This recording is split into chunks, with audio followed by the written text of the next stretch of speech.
Kids વર્લ્ડમાંથી હું રૂપા miss. તમે બધા મને ઓળખો જ છો. આજે આપણે આપણી સ્કૂલમાં બજાર બનાવી છે.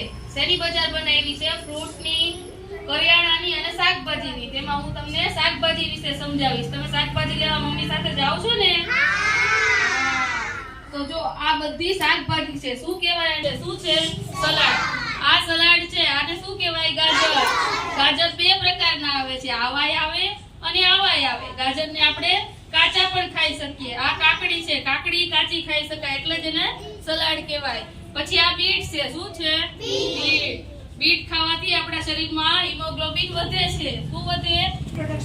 આ શક્કરિયા છે. શું છે? હા, હવે શિવરાત્રી આવશે ને, આપણે શક્કરિયાની ખીર બનાવીને ખાઈએ ને બધાય. આને ફરાળમાં ખાઈ શકાય. આને કંદમૂળ કહેવાય. શું કહેવાય? કંદમૂળ. ચાલો આ સાઈડ આપણે જોઈએ શું છે. હવે આ છે ફ્લાવર. શું છે? એને પાવભાજી બનાવે ને મમ્મી, એમાં ફ્લાવર નાખે. પછી આ વટોળા નાખે. આ વટોળા તે નખાય એમાં, બરાબર. પછી આ ભીંડો છે. ભીંડાનું શાક ભાવે ને તમને બધાને? હા. પછી આ ટમેટા છે. શું છે? ટમેટા. પાલકની ભાજી છે. શું છે? પાલકની ભાજી ખાય ને તો આપણા શરીરમાં લોહ તત્વ વધે, એટલે કે લોહીના ટકા વધી જાય. પછી આ દૂધી છે. શું છે? આ દૂધી. પછી આ ડુંગળી છે. શું છે? આ સૂકી ડુંગળી છે. અને આ લીલી ડુંગળી છે. આ લીલી ડુંગળીનું શાક પણ બને અને ઓળો બનાવે ને રીંગણાનો મમ્મી, એમાં પણ વપરાય. પછી આ લસણ છે. શું છે? લસણ.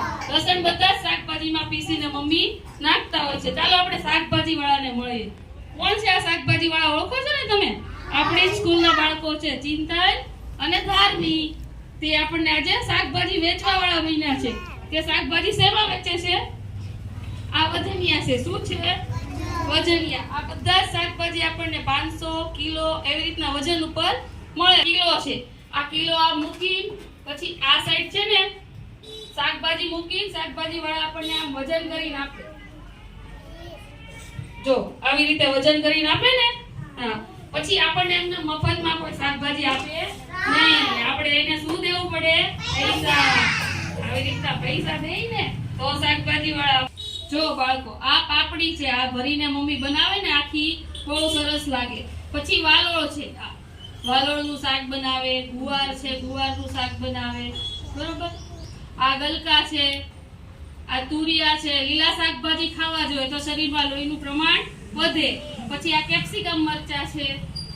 અને આ તીખા મરચા છે. કેવા છે? તીખા. બહુ તીખા હોય ને. આ લીંબુ છે. હવે ઉનાળો આવશે ને, લીંબુનું શું બને? શરબત. ઉનાળામાં લીંબુનું શરબત પીએ ને તો શરીરમાં પાણીનું પ્રમાણ ઘટે નહીં, એટલે શરબત પીવું જોઈએ. ચાલો મેં તમને આજે શાકભાજી વિશે સમજાવ્યું. તમે સમજી ગયા ને?